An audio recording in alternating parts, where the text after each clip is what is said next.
Hey everybody, it's Marshall Monkey here. This is my Gotham Season 2, Episode 21 review and rundown. We are so close, we only have one episode left. Next week is when all the DC finales air, except for Supergirl, they already aired theirs. So it's coming up, and I will make a Supergirl Season 2 video, I just haven't gotten around to it. So much is going on, and I am making a video of explaining what's going on. I wasn't in town last night, so I didn't have any Wi-Fi at all. I did hear the news about the Harley Quinn movie. I will post a video on that as soon as I'm done filming this video. But I'll get to all the news in the Booster Gold video. Everything's going to be coming, but I will be able to resume doing a lot of YouTube stuff Saturday. Saturday in the morning, I think. So that's when I'll be able to really do a lot of videos. I will still be here doing videos, but I've been out of town this week because of some reasons. I'll make a video about it. Do not worry, I'll explain everything. But I have to talk about this episode of Gotham. It was great. But like I said, next week is the finales. Flash's finale is going to be coming. Arrow's finale. I think Legends' finale. Well, no. I think we have 2 episodes of The Flash, right? I don't know. Who knows? I'll figure it out, but it'll be good. Who knows, really. But I am excited to see what everything is, what we have to see later on with all of the episodes and all the stuff. So let us get to this episode. There was a lot to talk about, including a brand new character that is going to make its way to the finale. So that's good as well. I like this episode. I think it was really good. I think that the pacing was the pacing was pretty good. I mean, it wasn't a bad episode at all. I really like this episode because it just reminds you of the Rogues Gallery of Batman. I really like that because this is a show, this is like villains. Like, this is Gotham, that's what Gotham is this season. The wrath of the villains, the dawn of the villains, whatever you want to call it. This is that season, and I really like it because there is so many villains on the show. I mean, we just got Killer Croc, we just got Clayface, which we'll talk about in a second, and Fish Mooney's back, we're getting the Riddler, we're getting Firefly, Mr. Freeze. I mean, we're getting every single villain from Batman. I'm not gonna be surprised if they end up doing, like, Deathstroke next, or, like, Deadshot, like a mini version of Deadshot. I don't know, who knows, but I'm excited to see what the heck they do next. Maybe Bane. I'd like to see maybe Bane next for next season. I mean, they gotta do something. I mean, they can't just reuse all the villains, because this season is reintroducing villains, but I did hear they were gonna do Mad Hatter this season, but they only have 1 episode left, so I guess they're gonna maybe introduce him and then put him off for next season, although I do think the main villain of season 3 is going to be the Court of Owls. That's what I believe because we did see them, and I will talk about that as well. So let's get started. So this episode, we get a lot of Fish Mooney. Fish Mooney's back. She was reintroduced. Didn't expect it to be like this. We kind of got like a thing, like it wasn't as much as we were promoted. I don't like when TV shows or TV like events or whatever you want to say over promotes things, and I think that they kind of like by a tad over promoted Fish Mooney, although they did tease something huge. So when she was reanimated, she knew that her memory was intact. Her memory was there. They did do a DNA like kind of configuration or whatever you want to call it. Like they kind of meshed DNA together of Fish Mooney and a cuttlefish. So which is kind of interesting. Maybe it's because like she was in the water and it made sense. I don't know, who knows. But she did get a new power. So she has powers now. Fish Mooney can persuade people. Which is already cool because I think she already could persuade people before she got her powers. But, and for example, when the guy came to give her food, she's like, make me a grilled cheese, and like touched him. Passed on that persuasion. He made her a grilled cheese. I love that. I think that her power is going to get really interesting. I also love how she looks, too. She looks great. I can't wait to see if she comes back for Season 3. I do think Jada Pinkett Smith wants to sign on for Season 3. She loves Fish Mooney. She's loved playing the character. And it is what got her back into acting. Like, now she's in Mother's Day, I believe. No, she's in Bad Moms. She's going to be in the movie Bad Moms. It's a Mila Kunis movie. Probably already seen the trailer. A lot of cameos are in that movie. Superwoman, the YouTuber, is in that movie. Kesha's in the movie. Like, there's so many cameos that are going to be in that movie. So, and Jada Pinkett Smith's going to be in the movie. So it's interesting to see that she's gotten back into this acting thing that she, into acting that she really hasn't done in a long time. So I think that she will sign on for Season 3, but I don't necessarily think it will be as we think. Maybe she'll do it off and on. Who knows for sure? Who knows? But I think that she likes being behind the camera, but I also think that she likes being in front of the camera just as much because of Fish Mooney. So we'll have to wait and see what happens to her in the future of the show, but I'm excited to see where they take the story. I don't think they're going to just dump her in the finale again. I think they're going to kind of push that storyline. So maybe she's already signed the contract for Season 3. Who really knows? But I really do like her being reintroduced. So next, let's talk about Clayface. He was actually cameoed in this episode a lot. He's going to be in the finale a lot, probably. So let's talk about him. So, because there's so many villains in the finale, I mean, Mr. Freeze is coming back for a 3rd time, or maybe 4th time? Who knows? But Clayface was here, so they woke up Clayface. He looks really creepy. I mean, his eyes have like tiny little like pupils or whatever, and he has the whole clay thing, which is really cool. It doesn't look like I would think.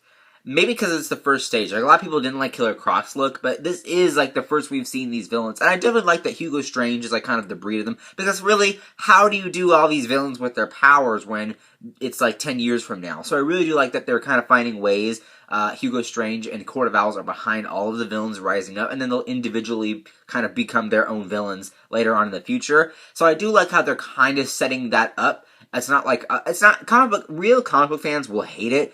There's a lot of YouTubers that I've seen that are huge comic book fans that hate the show. I love it. I think it's doing something new, interesting with Batman and the story and the characters. So I love it. I think it's great. I think that the quality of the show is amazing. I mean, they got the best actors, the best writers. I mean, it's just great. It's great. Really good visuals. This episode did turn up the visuals like that as well. So I think that it's great. But I really do like Clayface because it kind of Clayface is a really cool villain because he has some different powers and he's very different than the other Batman villains, so I really like how they're incorporating him in there as well. I do like how they how Hugo Strange, Comicbook Easter Egg, by the way, if you guys don't know, Basil Karlo, that's his name, is actually an actor in the comics turned into a Clayface, I guess you could say, turned into a villain. So I really like that. I think they did an episode of the animated series, but I don't think it was Basil Karlo. Or maybe they changed his name, or maybe they didn't. I don't know. I can't remember for sure. But they talked about how he needed the Clayface stuff because something was wrong. Like, he was an actor, and he had, like, this really awesome, like, handsome face, like actors do. And then, like, he was failing, so he took the Clayface drug, I guess, and then something went wrong, and I think he became Clayface. I'm not really sure. I gotta go back and watch that. But he is an actor. They said, Hugo Strange in the episode said, he is quite the performer. He does quite the performances. That's a Easter egg to both the comics or the animated series, or really the whole Clayface the whole Clayface lore, that he was an actor, and why he does the whole shape-shifting thing. If you guys don't know, he is a shapeshifter, but they've kind of changed it. I think that they're doing the dawn of that. Like, I think they're kind of like easing into that, teasing it a little bit with the machine. I think that soon Clayface won't need that machine anymore, because maybe his powers will get turned up to an 11, and he can just be able to shapeshift whenever, but we don't really know yet, so we're going to figure that out. But I do like Clayface in the episode, and I do like Gordon as well. Let's talk about Firefly, then we'll get to the big ending with Hugo Strange in a second. So Firefly was in this episode. Really love her. I really do like the female Firefly. I do like what they've done with that. I don't like that in this episode she was like, I'm the fire goddess. Like, that was a little bit too much, but I still like Firefly. She's really great. I do think that her and Selina are going to be in this, I guess, pact or something. Like, I don't know. Like, I don't know what the heck this is. I didn't like how Selina was like, oh, you need a servant. You're a goddess. So that, I mean, I do like the part where Selina, like, climbed all the stuff like a cat to, dodge all the fire from the flamethrower. Do love that part. But the part about, oh, you need a servant, that wasn't really that great. But I still like where they're taking the direction of it. I mean, what else are you gonna do, right? What are you gonna do? Not everything can be, like, really great. Not everything can be 100%, right? But I do like that they've brought Firefly back. She's going to be in the finale. Really interested to see where they take her character. I'm interested to see where they take her in Season 3. Like, where do you think they're going to be taking her in Season 3? Comment down below. But now that we talked about all the other characters, let's talk about what Bruce, Lucius, and Gordon are doing. So they break into Arkham Asylum. Well, they didn't really break in. I mean, they kind of just, like, not like Selina did. They kind of just eased their way in. But they eased their way into Arkham Asylum, and Lucius kind of, like, gets this device, and they kind of do this whole fake out thing with the tour thing. Really love that he got the device and just kind of marked everywhere. Although, if I was Miss Peabody, I'd probably just put a, like, better eye on him. Like, he, like, marked a whole arrow on the elevator, and no one noticed. So it's like, okay. But I do like how they, used Lucius a lot more in this episode. I think that was really interesting as well. And I like Lucius. I do quite a bit in the show. I like Chris Chalk. He's a really good actor. I do like what he's doing with Lucius, so that's nice. And I also like how Gordon kind of faked out the security guard. Although, again, you put the card with Gordon's face on it, it's like, you know. I do, like, I guess it was a good thing. I guess that security guard at the beginning was smart, because he didn't, like, oh, you're Tim Gordon. They didn't do that. They waited to trap them. So I think that's kind of smart. But I was like, oh, you'd think you'd tell Strange. Or maybe he did call Strange. Who knows? Before Strange talked to Bruce. Who knows for sure? Let's talk about that. So Strange and Bruce get together, Hugo and Bruce, and they have this really great conversation. I love B.D. Wong as Hugo Strange. I mean, he is Hugo Strange. I don't want anybody else playing Hugo Strange. He is Hugo Strange. I love Hugo Strange, and I just think he's great. He's great. I also do love Miss Peabody as well, and him and her relationship. I love everything about Hugo Strange. He's great, so let's get on with that. Him and Bruce's conversation, though, is really just, like, really yanks at, like, that Batman stuff, like, Hugo Strange and Bruce, I really do love that, and they have interacted before, so I really like how they kind of rip that out and put it right here on the show, and I do like, David, gotta get used to saying that, oh my gosh, I used to say David, I didn't know his name was David, so, gotta get used to that, but I do love David Mazouz's Bruce in this episode. Well, I love him in every episode, but I love him specifically in this one because they just did a really good job with Hugo Strange and Bruce kind of meshing that together and making that a really nice scene. So what do you guys think about that? Comment down below. Although they get captured as well, so, that happened. But I do love how everything's kind of coming full circle over this season. I'm excited to see where they go with the Court of Owls. Speaking of which, more comic book Easter eggs and stuff with Court of Owls. So the Court of Owls call Hugo Strange and they're like, hey, listen, we're pulling the plug on you. You have failed us at your core mission. Love how Hugo Strange kind of is like, oh, but no, I didn't. I, recreated the memories. And and they're like, who, when, what'd you do this? And it's like, I did it this morning, I did it today. I just woke up like this. And I love that. I love his reaction.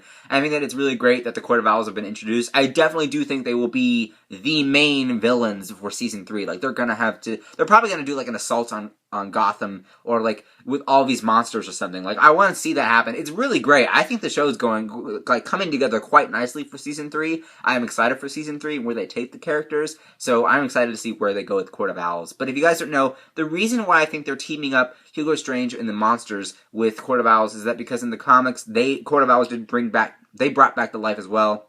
Specifically, I think with the Talons. If you guys don't know, the Talons are kind of like their League of Assassins, basically. Their league is the Talons. And I really do like how they're kind of Easter egging now a little bit. If you guys want some explainers, you can I think you can read about them in the Court of Owls storyline. I haven't really read that too much, so I don't know for sure. But I do know that they have Batman vs. Robin, the animated movie. They do explain that there, so you guys can go check out that movie. But it's really interesting to see where they're taking that. So, yeah, but overall, it was a great episode. I thought it was great. I also love, shout out to the Riddler for him, with the whole chamber of poison for Bruce. Love that as well. So, overall, a great episode. I'm going to be doing next week's episode as well. I will be able to do next week's video as well, but I don't know when this video is going to be up. It'll probably be up today, because I'm hoping it'll be up today, but I have a lot of stuff to do today, so we'll see. But what do you guys think of the episode? Comment down below. Links up there to my other Gotham videos. Links down there to my Twitter, Instagram, Vine, vlog channel, and Sims channel. Don't forget to like and favorite this video. Don't forget to subscribe, and I will see you guys later. Bye-bye.